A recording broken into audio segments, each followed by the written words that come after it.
Bom dia, boa tarde, boa noite para você que é torcedor, para você que é torcedora do Santos Futebol Clube. Semana decisiva para o Santos, semana de jogo muito importante. Eu estarei em Vila Belmiro, Isabel Nascimento também estará em Vila Belmiro.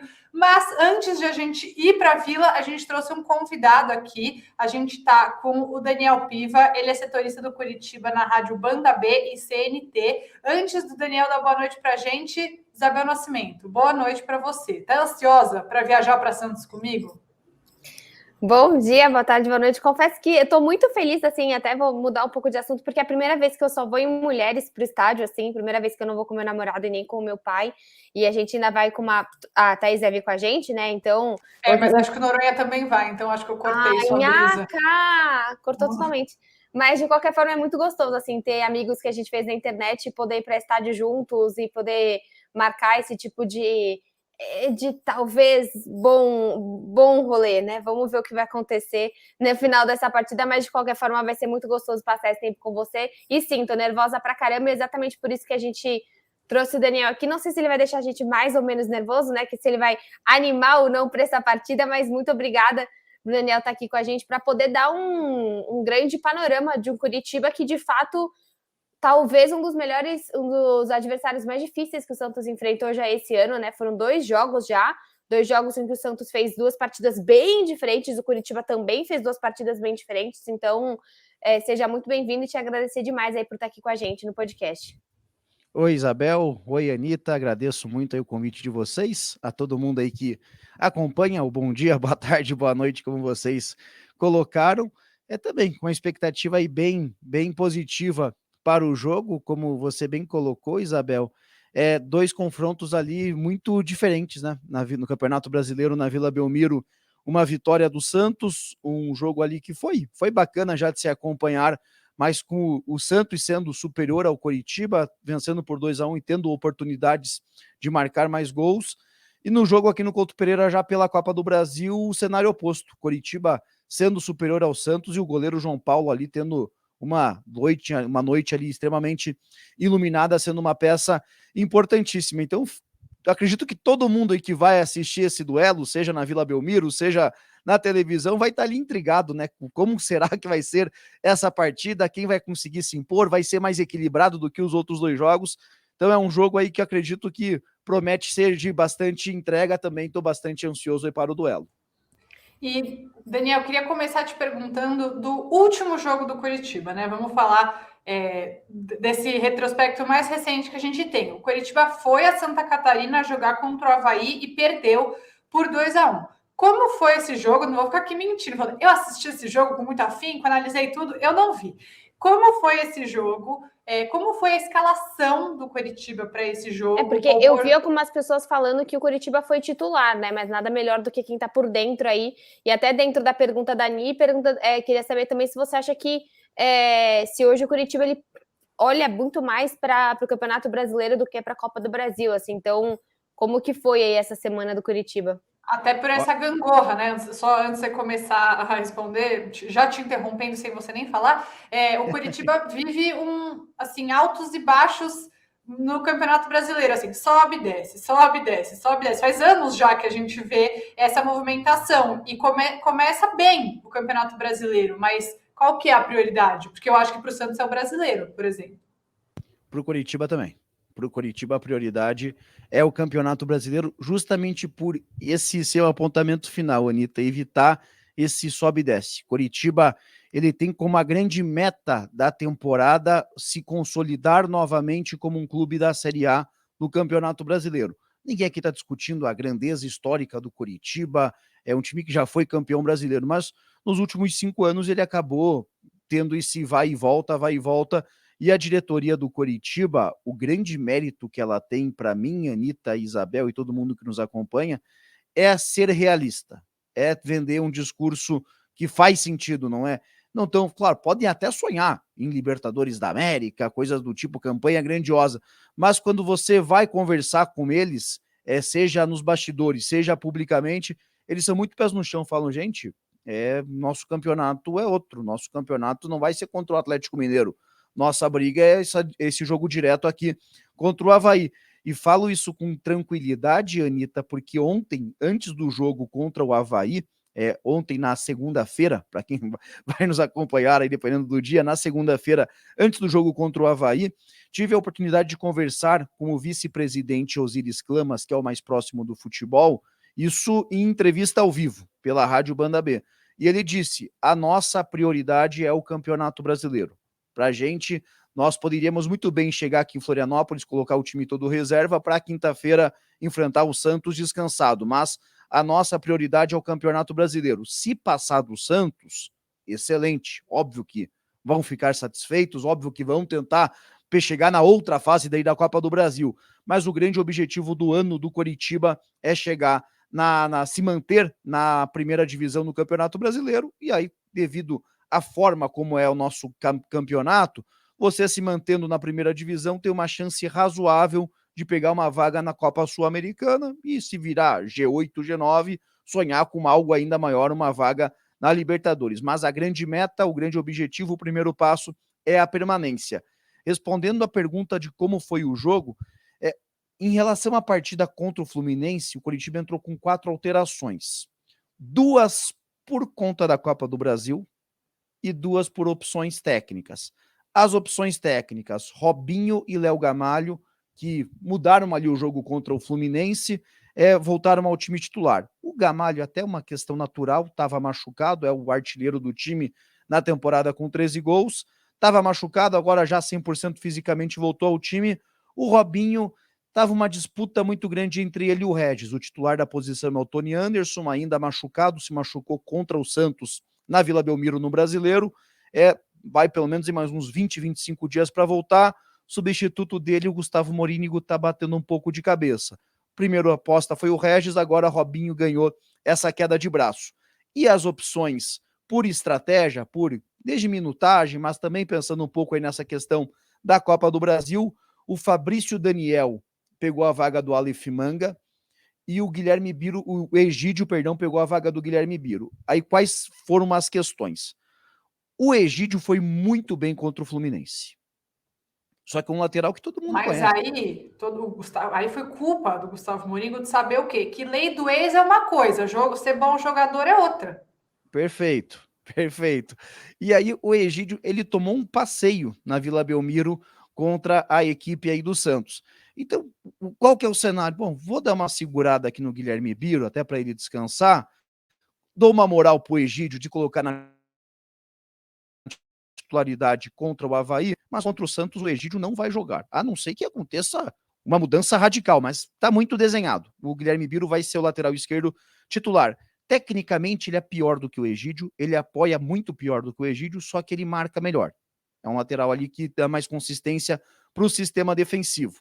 Como o Coritiba tem esse direito do empate, então convenhamos, não vai fazer sentido nenhum ele colocar o Egídio, que tem como ponto fraco justamente a marcação, inclusive cometeu um pênalti contra o Avaí, que abriu o caminho aí para a virada do time catarinense.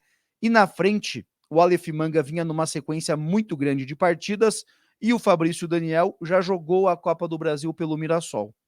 Então ele não pode jogar na quinta-feira. Deu aquela segurada básica ali no Aleph Manga, titular do time, que foi quem fez o gol aqui em Curitiba no duelo de ida, colocou o Fabrício Daniel, que não vai para Santos, sequer vai acompanhar a delegação.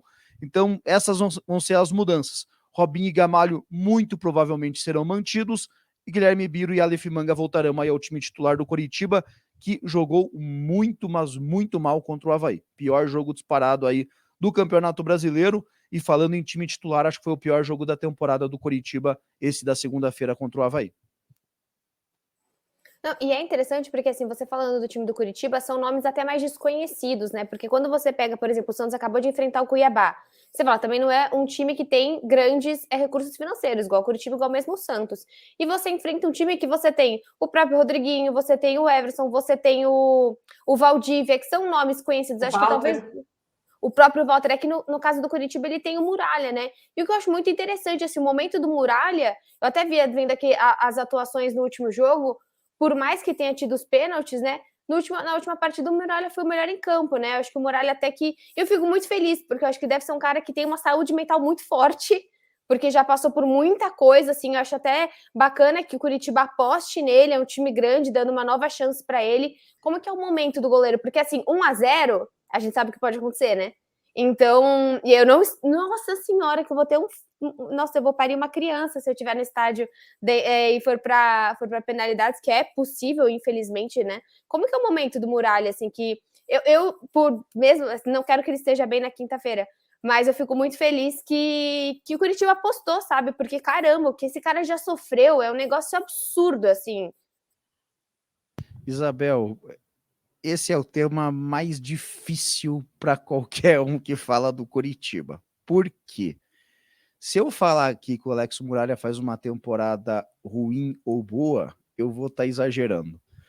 Ele tem jogos espetaculares, ele tem jogos aí que se você assistir os melhores momentos, você vai falar, ô louco, o Muralha voltou, o Muralha se reencontrou.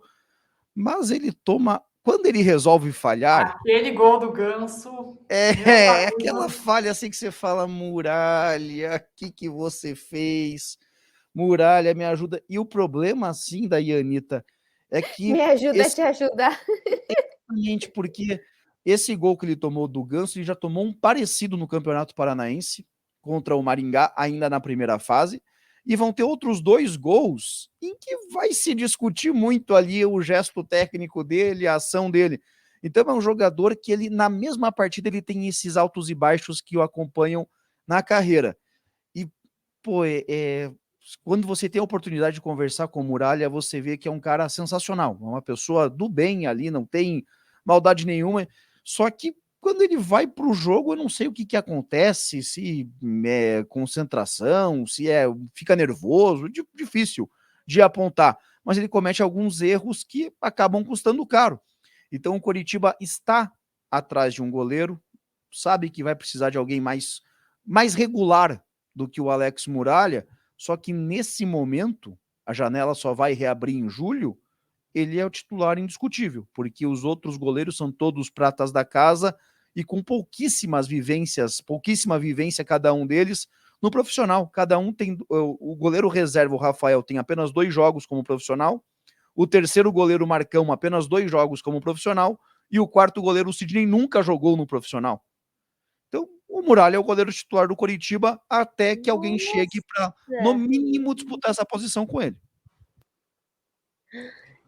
E você falando, eu até pensei, nossa, por que o Curitiba vocês não vai atrás do Vanderlei, né? Aí eu fui ver que eu nem lembrava onde que o Vanderlei tá, e o Vanderlei tá no Operário, né? Porque, poxa, teve uma passagem tão boa. Ele era do Curitiba de vir pro Santos, não era? Sim, ele disputou 301 jogos com a camisa do Curitiba. É o Passa segundo pela goleiro. Cabeça? Aí, trazer o Vanderlei de volta? Já se discutiu mais, já foi um assunto mais forte. Pobre Vandeco.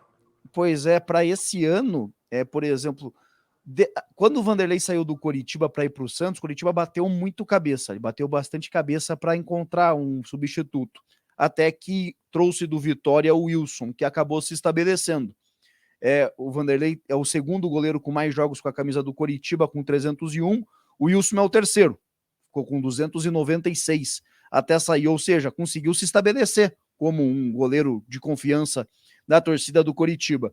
No que o Wilson saiu em janeiro, alegando alguns problemas pessoais, muita coisa se falou, mas a versão oficial que ele estava com problemas pessoais para resolver, precisaria dar um tempo na carreira. E aí o Coritiba acabou liberando ele do contrato e só por abril, maio, algo recente aí que ele fechou como figueirense. Mas quando o Wilson saiu, o Coritiba passou a procurar um goleiro. O nome do Vanderlei era ventilado? Era. Só que não tinha aquele apelo, sabe? Não fez o barulho que se imaginava que iria fazer, e até que a história do Vanderlei no Coritiba merecia. Então, acho que a idade, já está com 38 anos, o Coritiba estava com o discurso de pegar um goleiro mais jovem para fazer de novo esse trabalho aí de 4 ou 5 anos, acabaram aí pesando na decisão, não teve aí muito barulho, assim, esse nome do Vanderlei dessa vez para vir para o Coritiba, e acertou recentemente com o Operário de Ponta Grossa, aqui pertinho, que está jogando a Série B do Campeonato Brasileiro. Daniel, uma questão que eu queria ouvir um pouco de você é sobre Curitiba dentro e fora de casa, né? O Santos é um time que em casa é arrasador e fora de casa ganhou basicamente porque Deus teve pena do Santos no jogo contra a Universidade Católica, né? Como eu falei, foi no melhor estilo. Deus me deixa, eu sou tão esforçado, me deixa ganhar, nem que seja por pena. E foi e ganhou. Mas foi só assim mesmo. De resto, o Santos jogando fora de casa não consegue desempenhar o bom futebol que consegue desempenhar em casa. Tanto que, para mim, assim, o jogo do Santos contra o Curitiba no Couto Pereira foi assustador. De verdade, foi uma coisa bizarra. Só que desde então, muitas coisas no Santos têm melhorado. O João Paulo é muito menos requisitado normalmente do que naquele jogo. O time está mais arrumado na marcação. Pode ser, inclusive, que o Maicon volte a jogar na quinta-feira, que é um jogador que tem sido importantíssimo para o Santos. Quem é o Coritiba dentro e fora de casa? Porque teve essa virada espetacular contra o Fluminense, humilhou o Santos na Copa do Brasil, só ganhou de 1-0 porque o João Paulo estava lá. Mas aí, fora de casa, perdeu do Santos na Vila, com o Santos dominante, perdeu do Avaí fora de casa, como você falou, jogando muito mal. Tem essa diferença? Tá tendo essa diferença até aqui na temporada? Oni, e só queria destacar também que tem um ranking muito legal aqui feito pelo Globo Esporte, que assim, o Curitiba ele tem um dos maiores sócios da Série A, né? O Curitiba hoje está em 9º lugar.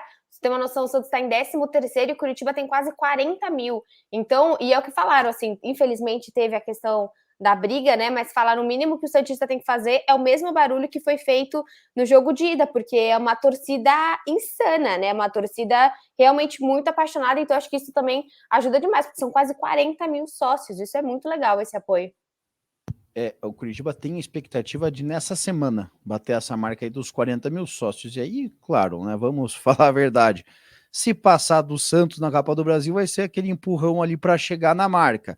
Se não passar, aí já não sei se vai alcançar nessa semana mesmo, como a direção está projetando, está prevendo. Mas é um bom tema que vocês abordam, essa questão do Curitiba dentro e fora de casa. Seria até um pouco exagero meu tratar assim, tem uma bipolaridade, é irreconhecível, porque ele já fez bons jogos. Ele, por exemplo, no Campeonato Brasileiro, ele foi buscar o empate contra o Atlético Mineiro, 2-0 para o Galo no primeiro tempo, o segundo tempo o Curitiba consegue deixar 2-2. Ele tem bons jogos, tem bons momentos, só que, como é que eu posso te dizer? Ele não é tão consistente como é em casa, entende? Não sei se parte mental, não sei se perde um pouco do foco, mas ele dá mais brecha do que jogando dentro do Couto Pereira. É verdade que contra o Fluminense, por exemplo, na final do Campeonato Paranaense contra o Maringá, demorou um pouco para acordar no jogo, para entrar, só que aí quando entrou, conseguiu viradas aí espetaculares. Na final do estadual venceu por 4-2 do Fluminense, essa virada histórica aí que vocês já citaram por 3-2, mas ele fora de casa ele dá mais brecha, entende? Não é tão consistente o quanto. Aí, claro, tem a ver com a postura do adversário. Por exemplo, o Avaí na segunda-feira marcou o Curitiba muito ali na saída de bola, algo que o Santos fez também na Vila Belmiro aquele dia no Brasileiro, dificultou muito. O Curitiba perdeu muitas bolas, inclusive o segundo gol do Santos naquele dia é no erro de passe, a origem do Luciano Castan para o Egídio. O Santos recupera a bola, puxa o contra-ataque e marca o gol. Então, se o Santos repetir a dose e o Curitiba não estiver preparado para isso, não encontrar um remédio para isso, pode ter dificuldade. Fora de casa, os adversários vão arriscar mais chutes de média a longa distância. Aí vai ter essa questão do Alex Muralha, que pode ou sair como um herói do jogo, como pode acabar de novo tendo uma atuação ali que vai se discutir muito. Então tem alguns aspectos. O Léo Gamalho, o centroavante, que é o principal artilheiro do time, participa menos dos jogos fora de casa. O Igor Paixão, o Igor Paixão e o Andrei, que são os dois melhores jogadores do Coritiba, vão estar mais visados já. Então, são muitos aspectos, mas ele fora de casa não consegue repetir a mesma consistência que demonstra jogando no Couto Pereira. E você trouxe a questão que o Curitiba sofre mais, né? Principalmente nesses dois jogos que foi marcado mais em cima, a marcação da saída de bola. Eu acho que hoje o Santos, até que o Rodrigo Fernandes vai conseguir fazer um pouco mais disso. Tem a ausência do Ângelo, que vai ser extremamente importante para os dois times, né? Porque era realmente o cara que fez uma grande partida aí contra o Curitiba. Como que você vê a postura do Curitiba? Você acha que vai ser realmente o time nesse que vai tentar jogar no contra-ataque, vai tentar jogar na bola aérea, vai tentar conseguir encontrar o Gamalho, vai tentar conseguir marcar esse Santos mais de uma maneira mais reativa fora de casa, ou você acha que é um Curitiba que vai tentar propor o jogo, né? Porque o Santos, de fato, é muito o que a Ani falou, o Santos o Santos é bipolar hoje, é indiscutível, assim, você não consegue ver a mesma tática jogando fora de casa e dentro de casa, realmente é uma bipolaridade completamente diferente, assim, até o modo que o Bustos monta esse time. Você vê um Curitiba também dando mais a bola para o Santos? Eu acredito que vai ser o desenho da partida, Isabel. Mesmo que o Curitiba tenha ali a pretensão de, quando tiver a bola, valorizá-la um pouco mais, mas a marcação do Santos vai ser tentando forçar, né, o Curitiba ao erro. E aí o caminho que considero natural do Curitiba, ele é apostar nesse jogo mais direto. Uma bola longa ali do Luciano Castan, que tem um passe mais qualificado, procurando o Léo Gamalho, para o Léo Gamalho ajeitar para o Igor Paixão colocar velocidade, para o Aleph Manga, que também é um atleta de muita explosão física, com característica pouco diferente do Paixão. O Paixão é mais um driblador, mais um organizador. O Manga é mais aquele finalizador, sabe? Recebe a bola, já quer bater pro gol. Acredito que o Curitiba vai explorar muito isso, esse jogo direto pro Gamalho fazer o pivô. Ele é um atleta alto e forte fisicamente, sabe fazer bem esse papel aí da chamada parede, né, no mundo do futebol, para os companheiros que vêm de trás. E aí acredito que essa vai ser a estratégia do Curitiba, tentando explorar muito esses atacantes de lado. Tanto o Igor Paixão, com mais essa característica do drible, de organizar a jogada, quanto o Manga, já para tentar uma estratégia ali mais de bater muito pro gol.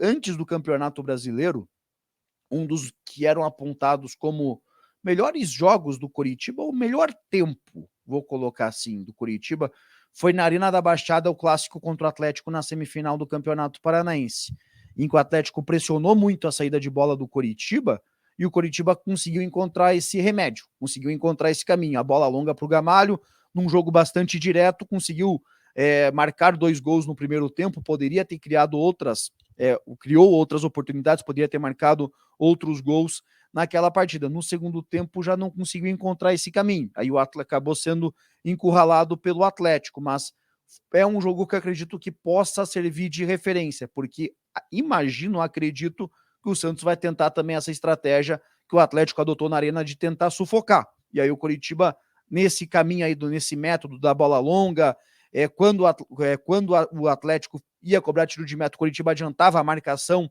para tentar recuperar essa bola à área e resolver também, rapidamente. Né? Então, acredito que para o Curitiba, a comissão técnica vai tentar se espelhar nesse primeiro tempo, de tentar resolver os seus ataques de forma rápida, próximos à área do Santos, mas sabendo que vai ser pressionado. Então, muita bola longa para o Gamalho, explorar a velocidade do Paixão e do Manga pelos lados do campo, mas também, evidentemente, muito cuidado defensivo. Evitar aí que o Santos vá tendo volume, vá tendo muitas oportunidades, vá cercando ali muito a área do Alex Muralha. Daniel, eu queria te perguntar um pouco mais sobre o Aleph Manga. É um jogador que ele é declaradamente santista, se sondou bastante, né? Quando ele saiu do... Ele estava no Goiás, não é isso? Perfeito. Goiás, tá. Então, ele estava no Goiás e foi sondado até no Santos, mas acabou indo para o Curitiba. Ele é um jogador que chama bastante atenção por essa explosão física. Ele é um jogador regular? Ele é um jogador que todo jogo ele é um escape para o Curitiba? Sempre dá para contar que ele vai ter essas jogadas de explosão física, de velocidade para ameaçar o adversário? Ou é um jogador um pouco inconstante? Assim, como você vê o Aleph Manga nesse time do Curitiba e quais perigos ele pode representar para o Santos? O maior perigo, Anitta, que ele representa, ele é um jogador de jogo grande. Ele marca gol importante. Ele não é aquele cara que, o jogo tá 3-0 pro Coritiba, vai marcar o quarto gol. Ele vai marcar o primeiro gol. Ele, pra gente ter ideia, o Aleph Manga, ele tem 8 gols no Coritiba na temporada. 3 contra o Atlético, no clássico Atletiba, na semifinal do Campeonato Paranaense. Curitiba vence por 2-1 na Arena da Baixada, com 2 gols do Aleph Manga. Empata 1-1 no Couto Pereira, gol do Aleph Manga. vai para a final do Campeonato Paranaense. Ele marca o gol da final do Campeonato Paranaense, que abre o caminho para a virada. Estava 1-0 Maringá, decisão indo para os pênaltis. No Couto Pereira lotado, ele marca um golaço ali de primeira, 1-1, Coritiba vira para 4-2 o jogo. Ele marca o primeiro gol do Coritiba na Série A do Campeonato Brasileiro contra o Goiás e marca o gol da vitória contra o Santos. Então, ele é um jogador que tem muita estrela, ele tem muita personalidade. O que ele precisa melhorar é aquela chamada tomada de decisão do futebol, sabe? Porque ele faz o jogo ali muito direto. Ele recebe a bola, ele vai ver o espaço, ele vai bater pro gol. Ele tem muita personalidade, ele não tem o medo de errar. Só que ele exagera na dose, entende? Pô, tem horas que ele tá muito longe, tem um companheiro à frente dele, ele vai bater pro gol, porque essa é a característica dele. Mas é um jogador de muita entrega, de muita intensidade, e o que chama muito a atenção nele é essa estrela. É um jogador ali de jogo grande, de jogo importante. E após o jogo contra o Santos, no gramado do Couto Pereira, o jogo da Copa do Brasil, eu perguntei para ele, eu falei, e aí, Manga, é especial para você esse gol? Aí ele deu risada, falou, cara, todo mundo sabe, eu sou santista, não vou negar isso, estive emocionado na Vila Belmiro ao enfrentar o Santos, tinha sido muito próximo, né, os dois jogos, foi no domingo, dia 17, o jogo na Vila Belmiro, o dia 20 no Couto Pereira, o jogo da Copa do Brasil. E para mim é um momento especial.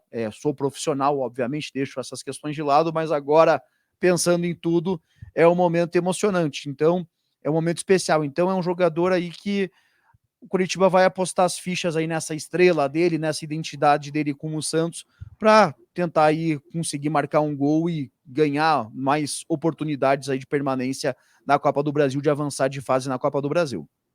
E para a gente fechar, entrega para a gente, Daniel, qual que é o caminho do pote de ouro para o Santos?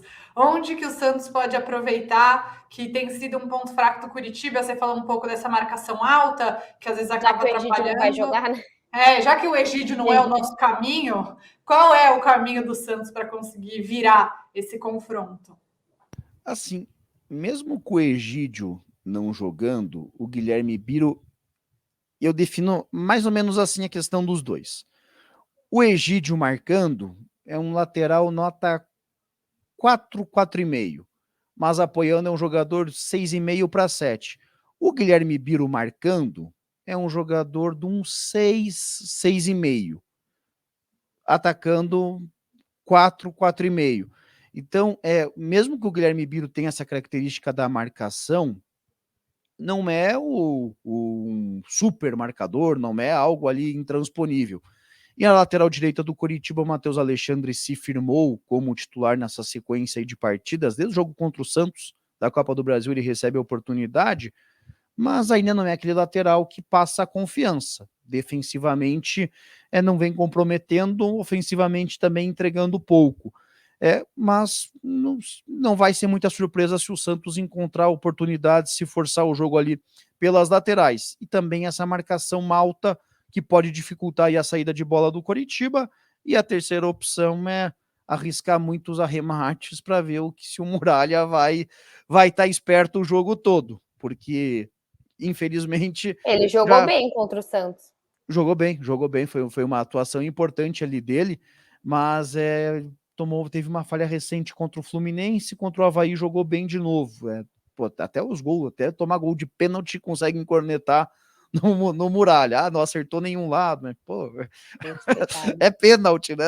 Não é o chute do meio campo. E a gente vendo da TV não tem dimensão. O gol é muito grande, cara. Pois não, é uma sacanagem. Grande. Você cornetar ele no pênalti é sacanagem, mas esses chutes de longa distância podem ser um caminho também.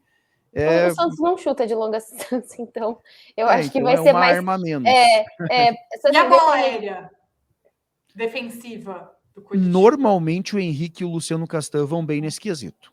Tá. Normalmente eles protegem bem ali a grande área. Eles têm um pouco de problema se o Curitiba tá ali com umas linhas muito altas, porque os dois são jogadores já com certa idade.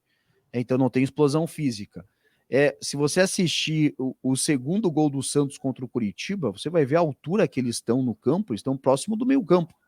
E aí vai ser o Henrique com mais de 35 anos, o Castan com 32, 33 anos, disputando corrida contra o Ângelo de 17. Aí é desenhado o que vai acontecer. Infelizmente não tem Ângelo, mas a gente tá com o Batistão que tá com 15. Mas só que nesse jogo eu não acredito que eles vão ficar naquela região do campo. Imagina eles protegendo mais a área, mas se porventura o Coritiba precisar sair para o jogo, sei lá, um Santos abre vantagem, pode ser outro caminho. Então, são alguns pontos que o Coritiba ainda precisa encontrar, precisa ajustar para se tornar uma equipe aí de uma batida mais consistente, tanto dentro quanto fora de casa. Perfeito. Então, só nos resta torcer. Daniel, muito obrigada. Foi um prazer ter você aqui com a gente. No estádio ainda. E volte sempre para mais jogos entre Santos e Curitiba. Ainda teremos pelo menos mais um esse ano, né? Com certeza. Pelo menos com mais 2, né? Quinta e mais um, além com certeza. desse, exato. Sim. Muito obrigada, Daniel. Eu que agradeço aí, sempre que vocês precisarem, só chamar aí, não podem contar comigo sempre. Um prazer, uma satisfação bater esse papo aí com vocês, e que quinta-feira a gente seja brindado aí com um grande jogo de futebol aí que entreguem tudo o que estamos esperando, né? Todo mundo ansioso aí para esse duelo, um dos mais equilibrados aí dessa terceira fase da Copa do Brasil e bastante aberto. Curitiba tem a vantagem do empate, mas uma vantagem mínima, né? 1-0 já leva a disputa para os pênaltis. Então é isso, gente. Muito obrigada pela audiência. A gente se vê aí no próximo podcast Alvinegras da Vila. Tchau.